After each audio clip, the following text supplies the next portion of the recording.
So when Apple released iPadOS 16, it brought forth a bunch of changes to how we interact with multitasking on a specific iPad. And then with iPadOS 16.2, Apple brought over Stage Manager and extended monitor support, and depending on who you are, this was either a very welcome update or it made things just extremely confusing on how to actually multitask with the iPad itself. And then with this update, there was also different tiers of which iPad got which updates. So the M1 iPads got extended monitor support, the iPad Pros from 2018 got Stage Manager, and the rest of the iPads just stuck to that split view form of multitasking. So in this video, what I want to do is break down multitasking on every single iPad, every single level, and show you guys exactly how to go through multitasking, all the features, all the nuances, all the settings of multitasking, talk about split view versus Stage Manager versus slide over versus extended monitor support, because now this iPad situation in the iPadOS update kind of for the first time is very staggered, right? If you have an entry-level iPad, the experience can be very different than somebody with an M2 iPad Pro that's fully loaded. But without further ado, let's talk about iPadOS 16 multitasking on every single tier of iPad, and I'll explain which features go with which iPad. Let's get into it.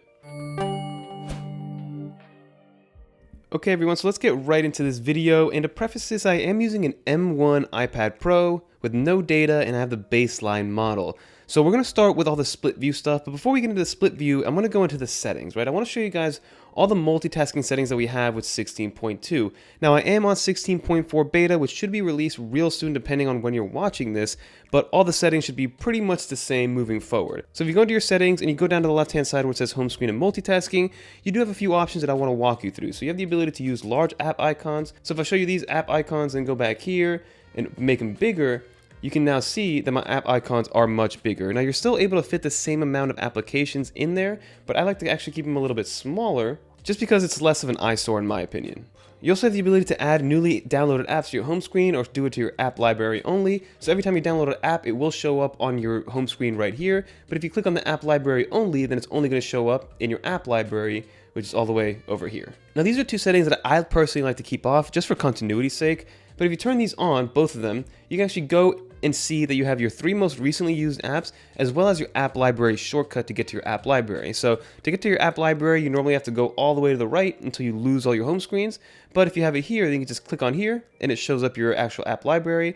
And then like I said, these are your 3 most recently used apps right here. But I personally like to keep that turned off.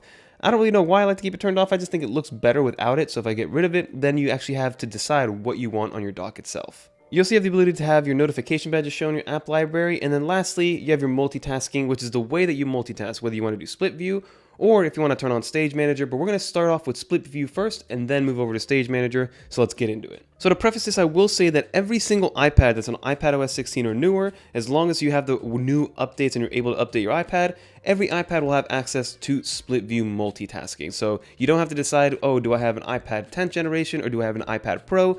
Every iPad will have this same version of split view, so whatever you do on the 10th gen is going to be the same exact thing that you do on the M2 iPad Pro. So let's get into split view and all the things that you can do with it. Okay, so now that we got the settings out of the way, let's just get right into split view multitasking. So I'm going to start off by opening up Safari to show you guys what it's all actually about and how it works. So the first way that I'm going to teach you guys how to do this is with the 3 dots up here on the top of any application. So if you open up, I'm not going to say any application, so 99.9% of applications will have these 3 dots on the top middle of their UI, whether it is an Apple native app or something like YouTube.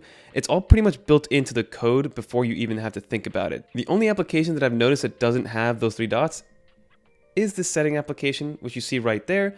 So once we have that, so let's go back into our Safari. Let's click on these 3 dots right here. So these 3 dots are how you navigate multitasking. The first option you have is to go full screen. Then you have split view, slide over, close, and then down here you also see that there's a shelf that opened up. This shelf is when you have multiple instances of the application. So the first one we're going to do is click on split view. So this is the most traditional way. It moves this off to this left-hand side, and then if you have a split view capable application, so let's say I want to open up LumaFusion, then on the right-hand side, it's going to open up that other application. And it always does this. So it always goes to the left, and then it always puts the second application to the right, and it doesn't go vice versa. Why? I'm not really sure. And then once you have your multitasking screen, you can actually, these 3 dots change up a little bit. So you have the ability to then click on split view again, and I can actually press right split. So I can move them over after the fact if you do want to do that. And you can also just move it over by sliding it over. So there's a lot of gesture-based controls that we're going to touch on in a little bit, but these are the most kind of manual ways to do it. And then if you want to do a slide over, if you click on slide over, what it's going to do, it's going to slide over this application. So you can see it's a small, almost like long iPhone type style application now, and then LumaFusion goes into full screen, and then the slide over is actually staying over the LumaFusion application, and it's not making it any smaller. And then if you want to go back to the split view, we'll go to split view, we'll go left split, and then it splits it up again, and then you do have the ability to resize it here. So if you just want a little sliver over here, you can do that, which is all good to go. And this is the traditional split view that we've seen for a very long time. And then we can just get out of there. And then if you open up either Safari or LumaFusion, it's going to open back up into that split view. So whichever application is in a current split view, that is how it's going to stay moving forward. And then to go back into full screen, you can either go here and press full screen, or another way to go into full screen is just to grab this middle adjuster here and then go all the way to the right or to the left, and it's going to open up that app fully. And then if you go into your multitasking, then the app is right here also in full screen. So these are all different ways to manipulate multitasking on the iPad. But now there's actually a gesture-based way to do all this as well. So if you just actually swipe down from the top, you get that same split view animation that we got before. So if we go back to here, all you do is you swipe down, and let's say I open up Safari, and then boom, I have Safari again. If I swipe down from here, it's going to move Safari to the right because I'm washing away LumaFusion. And let's say I want to open up Twitter, and now I have Twitter. If I want to swipe away 9 to 5 Mac on here, open up my HomeKit, now I have that open. So those are all different ways to manipulate multitasking, and you get used to it the more and more that you use it. Now the next way to multitask is actually how it's been done for a while as well. So if you open up an application, you see that this 9 to 5 Mac page is in full screen. Highly recommend going here if you guys want to check out my review on the Air at 300. But now if you go to the right or left hand side, so in the middle it doesn't really work too often because it's going to send you back home depending on how hard you pull it. But the easiest way to do this is if you pull up from here, you actually get your dock. And then if I grab one of my apps and move it over to the side, boom, I'm back into multitasking with the same 9 to 5 Mac Safari as well as the LumaFusion application. And this works with any application whatsoever. So if I slowly drag up, and let's say I want to grab Twitter, I can actually just replace LumaFusion and go to Twitter, and you can actually pull up slide over as well. So let's say I want to pull up LumaFusion in a slide over view, you just hold it to the center of these two apps, let it go, and then there you have LumaFusion. So now I'm technically running 3 applications at once, and if I want to move this slide over out of the way, you'll still have this little arrow, so if you want to pull it whenever you want, you can, but all you have to do is swipe it out of the way here. And that is how you triple multitask in split view. Now this way of interacting with the iPad and multitasking with the iPad, again, it works with any single iPad that's on the latest version of iPadOS, because that is the way it's been done. So whether you have a 9th gen iPad or a brand new M2 iPad Pro, that is the way that split view is going to work overall. And then another way to get into split views, if I go into multitasking, let's say I have 2 full screen applications, I got YouTube and the Home app. If I just grab this YouTube and go into the Home app here, now I have 2 applications side by side. If I click on here, now they're multitasking. So this is another way to multitask, and then you can see, even though I left the last multitask, this slide over LumaFusion is still here following me around, and I can kick it over to the right hand side, move it over to the side, and then I have my arrow on that side as well. So that is split view in a nutshell. You basically have 3 different ways of interacting. You have your 3 dots up here, which is manual navigation, or you can even close this out. So if I close it out, it's going to home screen the Home application. You also have the ability to then gesture based. So if you swipe down and then let's say click on Twitter, then you have the side by side. And then also, like I mentioned, you can pull it up from the dock and then open something like Apple Maps, and then boom, you're in Apple Maps right away. So these are the different ways. There's 3 main ways: the manual, the gesture, and then the dock control as well. And then if you go into your multitasking, you can see that those applications are going to be side by side here multitasking. As I mentioned, if I want to move the Home app into Safari, I can do that. And then you can also see that the slide over apps are going to be on the right hand side. And then to quit out of it, all you have to do is the same thing. You quit up, swipe up, swipe up. So each one of these applications, even in multitasking, will quit individually, but that is how you navigate multitasking on the iPad. And then before we get into Stage Manager, I do want to talk about multiple instances of certain applications. So for instance, if I open up Safari, I have one tab open. If I want to open up a second tab here, let's say I want to go to apple.com, just because why not? So you can see that now I have 2 tabs open in Safari. So if I grab this tab, I can actually move it out of the way, and now I have side-by-side applications of the same exact instance. And then if I click right here, you can actually see that now I have these 2, and I can add another window, I can add a 4th window, a 5th window. So now these are all different instances of Safari that I have open. And if I go to multitasking, then you'll see that I have 1, 2, 3, 4, 5, 5 different instances of Safari. Now, not every single application can have multiple instances. I know things like Microsoft Word, Excel, PowerPoint, those all work, but then there's other applications that don't allow you. So like the Google suite of products doesn't allow you to have, let's say, 2 Google Sheets side by side, but Microsoft allows you to have 2 Excel files side by side. So that is really on a per app basis, but Safari is by far the best example because I could just add a new tab, then grab this tab, move it over to the right-hand side. And like I said, we're looking at 2 different, let's say ESPN and then Apple back to back. And then you can also, like I said, let's say I want to take notes on both of these, grab my notes app, put it in the middle. Now I got the slide overview as well. And then the last multitasking thing here is actually with quick notes. So if I go to my bottom left here and I want to take a quick note, now I have this floating window quick note, which is able to then navigate throughout the UI. So here I have a bunch of different applications open at the same time, which could be used to work with 4 different applications directly from Splitview. And you can also even do a picture-in-picture if you really want to. So now let's get into Stage Manager. So Stage Manager was brought and introduced technically in iPadOS 16, and it was out for the M series iPads, but then with 16.2, Apple added some extra support for some older iPads. So as I said, the split view version of multitasking is available to any iPad that you use that you currently buy that's currently in the latest iPadOS 16 software. But now Stage Manager, as of today, you can actually use Stage Manager on all the M series iPads, so M1 iPad Air, M1 iPad Pro, and M2 iPad Pro, but then you can also use it on older iPad Pros like the A12X and the A12Z, which is the 2018 and the 2020 iPad Pro. So those are the only ones that can technically use Stage Manager, and then we'll get on to extended monitor support in a little bit. But I want to talk about Stage Manager here because even though it kind of is like multitasking, it's the same, but it's different, and it's a little bit confusing if you don't know what you're doing. So first off, let's go back into our settings and see exactly what we got going on from a multitasking perspective. If you go into Stage Manager here, you want to toggle it on, and there's multiple ways to toggle it on, which we'll talk about in a little bit. But the first thing I'm going to talk about is the ability to have these 2 sections persistently turned on or available as well. So if your recent app section to the left and then your dock section on the bottom, we're going to leave it on so I can show you what it looks like with it turned on. But if I swipe out of here, the first thing that we're going to see is that when you open up any application, it's no longer going to go full screen. So if I open up Safari, you now see that I'm dealing with a windowed view of Safari. Everything behind it goes away. So as you can see here, this is what's behind my entire home screen. If I open up Safari, everything disappears, right? So everything does move. So if I make this smaller, it does look smaller, but then again, behind it, it's all just one empty canvas for this to go around. Now, I know that these are technically free-flowing windows and resizable windows, but as you can see, if you have one application open, I can't like just move it over to the left.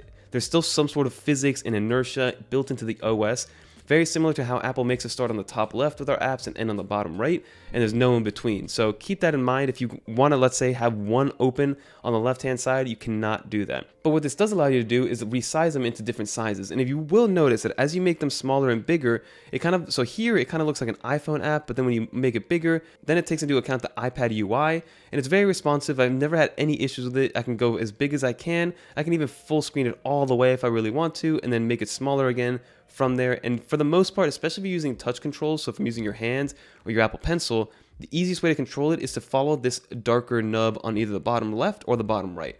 Depending on how this UI is situated currently on the iPad, it's going to dynamically change to make it easier for you. So the easiest way to control this size-wise is on the bottom right-hand side. Make it bigger, make it smaller, navigate it. So you can kind of see that there's like predetermined sizes. So it's not an infinite canvas. I would say that there's like 10 to 15 different sizes that you can use. And each little section makes it a little bit smaller or a little bit bigger, and it changes what's on the actual screen itself. So you can see that these are all just different sizes that Apple's probably coded for to adopt for all these applications, and make them bigger and then make it smaller. Now you will see that you also have your 3 dots up here, but it changes a little bit. You have the ability to go full screen, add another window, and then minimize, and then finally close. So let's start with the full screen. Very self-explanatory. It goes full screen. You can actually add another window if you want to. So if I want to add, let's say, Apple Music on here, now that adds another Apple Music. But then also, if I go on here, minimizing it, minimizes it to the left-hand side. So it's not going to close the application. It's now in your app shelf or your most recently used applications, and it doesn't actually close it up. And then lastly, you can actually close it, which completely eliminates it, and also eliminates it from your actual multitasking as well. So that's there to consider. So now, how does this all work with more than one window or 2 windows? So let's open up Safari again. We're in full screen mode, but we can make it smaller. And now what you're going to want to do is, let's say you want to open up Twitter. I just drag it like you would with the old multitasking, and then voila, now I have a smaller version of Twitter right there. And then let's say if I want to open up Apple Maps, same thing. You open, you drag it, and then you resize it to how you see fit, make it as small as you can. But you can see that you can't really fully predetermine how you want these broken up. You can do a certain extent, but then you can also see that things move alongside to keep everything centered at the same time. So it does get a little confusing from time to time, but let's say I want to open up a fourth. Voila, there I have a fourth application opening up in the background. So I have LumaFusion, Twitter, Apple Maps, and Safari. I can interact with all of them. I can move this up and down. Even though that Apple Maps is in front of Twitter, I can still go with my finger and with a mouse and scroll through here, even with a scroll wheel. And if I tap it, then it kind of takes over. So tap here, tap here. If I want to move, as you can see, I'm still moving it here, even though this is the one in focus. Even though Twitter's the one in focus, I can kind of manipulate what's on each application. So now you're probably asking, Fernando, what happens when you open up a fourth app? So if you just tap on the home button, it's going to move all the applications over to your shelf on the left-hand side. But if I go back in here, and let's say I want to grab this and move it in and try to multitask, it's going to kick out the least used application or the last used application. So if I move this over, you can see that LumaFusion is off to the left-hand side because it was my last used application, and it's going to do that with every single add-on. So let's say if I want to add another Safari on here, as you can see, it's going to kick that last Safari off to the left-hand side. So keep that in mind. You can only have up to 4 different applications running at the same time, but you can have up to 4 instances over here. So 4 times 4 plus another 4, you can have up to 20 applications running all together. If you want, you can actually grab this and move it over to your shelf and kind of add it to another one, move it to this shelf. Maybe I want Twitter to work with Apple Home over here. So you can see that it starts to kind of stack up. And then when you tap on them, they open up all together. So here I have my Safari ready to go and open. So that is how you really use Stage Manager. It's kind of confusing, but it does work, especially if you're going to use it with a secondary display. And then, like I said, you can actually grab these, move them over. And then multitasking does look a little strange. So if I want a long multitask right here, this is my multitasking bar. So I have apps in different sizes and different orientations. And at the end of the day, you can just swipe them all away to close them and you'll be good to go. And then you're back here. And then the last thing I do want to show you with Stage Manager is if I open up Safari, let's say I want to open up another one, long press, hold it there, open up another one, long press, hold it there. What happens if I turn off Stage Manager? Because you can actually toggle it off and on from your settings menu or your control center. This is a Stage Manager kind of toggle. If I press it, it's going to go back into a split view for me. So that is what happens. And if I go back to Stage Manager while I'm doing this, it's going to open up those 2 applications in one view for me. So that is what Stage Manager looks like. That is how it functions. They are resizable windows. It's not 100% perfect, but we are getting there. And for the most part, this is how I use my iPad. So when I edit in LumaFusion, I usually edit with LumaFusion pretty much wide open. And then last thing I do want to touch on is if you go back into Control Center and you long press on here, you can actually remove the dock and the side view. So you can get to see a little bit more of what's going on the screen without having the shelf or the dock. And you can still pull up the dock like this, still pull up the shelf like this to actually, let's say, grab the Safari and move it over here. If I want to pull this up, let's say grab this Twitter and move it over here. It's still pretty easy to use and it works extremely well with the Magic Keyboard as well. Okay everyone, so now that we got Stage Manager and normal multitasking and split view out of the way, let's get into extended monitor support. And extended monitor support only applies to the M-powered iPads. So think M1 iPad Pro, M2 iPad Pro, and then also the M1 iPad Air. So the cheapest way for you to get this new capability, which I'm going to show you, is by getting the M1 iPad Air at $600, but I would hold off on that because that's also 64 gigs. It's a little bit older now at this point, so there might be a new one coming out. So it's up to you guys if you guys really want to try it, but the M1 iPad Air is the cheapest way to get this ability to go with extended monitor support. So first I want to show you some mistakes that people make, because the first thing people do is, so first this is a brand new 32-inch BenQ monitor, which I absolutely love. We're going to touch on that in probably a future video. This thing is absolutely sick. It's a 4K monitor, but this will work with anything. This will work with 27-inch monitor that I had before. I've had a 44-inch ultra wide that I've used before. So aspect ratio and size of the display is not really an issue. It'll scale very well overall, which is one of the most impressive things. But the first thing I'm going to show is here you can see that I have my iPad Pro without any accessories. It's just my iPad Pro. I have Stage Manager running on it right now. But if I actually just plug in here, which is the first mistake people make. So if I plug in, I am plugging in via Thunderbolt. You got to give it a second. It's going to start charging. I will be getting probably the notification there. External display is turned on, but Stage Manager is off. And the reason that it's off, and now you see on the display that it's actually just mirroring the iPad, which is the biggest issue we had from before. So if I'm pulling this down, I'm literally just mirroring what's on the iPad, right? So if I want to full screen this, it's full screening that right there. So if you just plug in the iPad with either an HDMI or a Thunderbolt or a USB-C port, you are going to be seeing a mirrored version of your display, which is something that we've hated for a very, very long time. And the reason that is because you need to have peripherals plugged in in order for external monitor support to really kick in and really start working. So there's a couple ways to do this. You can either get a magic keyboard and that fixes everything, or just connect a Bluetooth mouse or a Bluetooth keyboard, or both of them, in order for this to be recognized and for the external display to really start kicking off. And if you are in this situation and you just connect a Bluetooth device, it's not going to work. You got to unplug and plug back in. So for this example, I am going to be using the magic keyboard because it's just the easiest way to show this off, but I have videos, which I'll link down below, of ways to do this with a Bluetooth keyboard, with a Bluetooth mouse, and with another kind of setup all in one.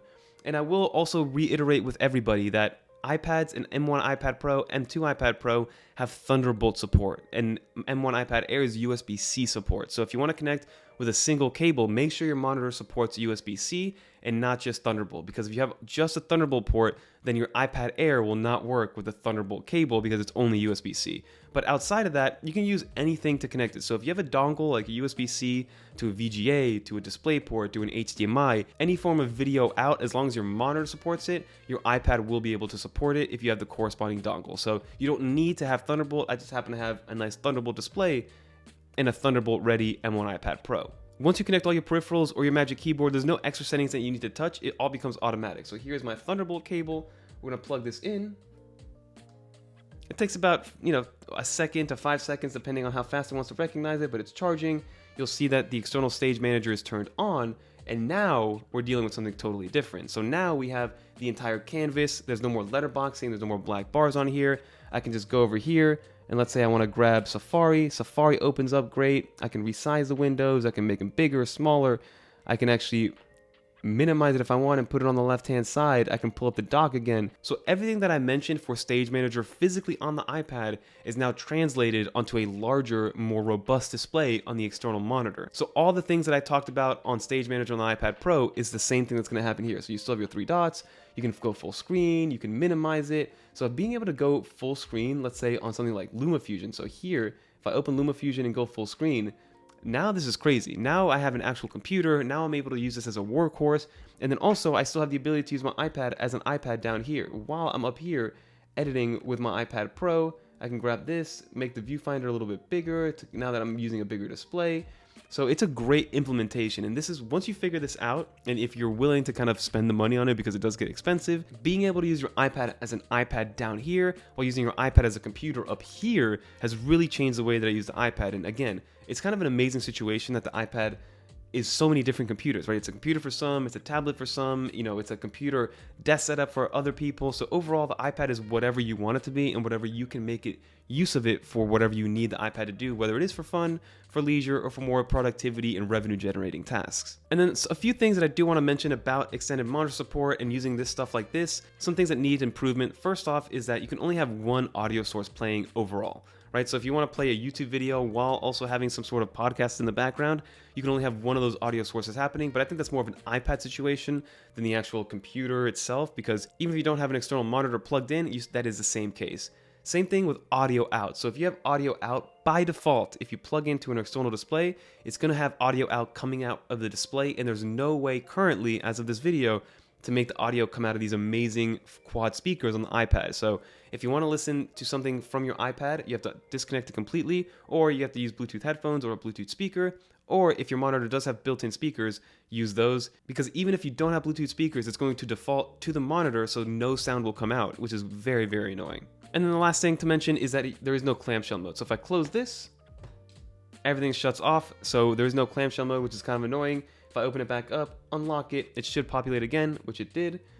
Move out of this, and then you're all good to go. So it is a situation where you cannot clamshell mode it.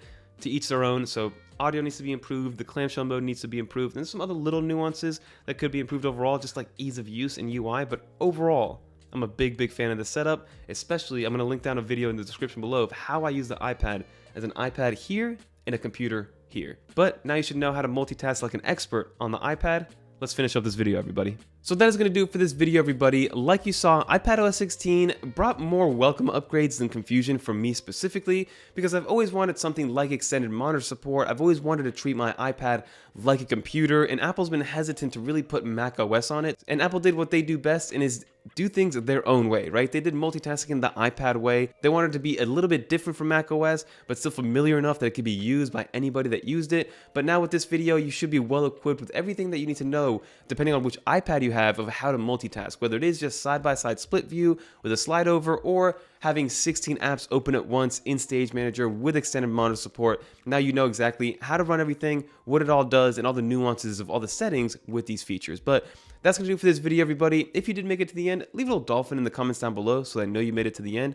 And leave a comment down below of your favorite, multitasking feature. Can you use all the multitasking features? Which iPad do you have? Are you upset that Stage Manager and extended monitor support didn't come down to the older iPads or the less expensive iPads? Because now all the iPads besides the 9th gen iPad has USB-C. So being able to output to an external monitor without having Lightning as a detriment should make it so that extended monitor support should be supported by all iPads. But that's just me, everybody. But that's going to do it, everybody. If you guys want to watch more macOS, iPadOS, or iOS videos, or even watchOS, click on one of these right here. And until next time, I'm Fernando. I'm out of here, everybody. Peace.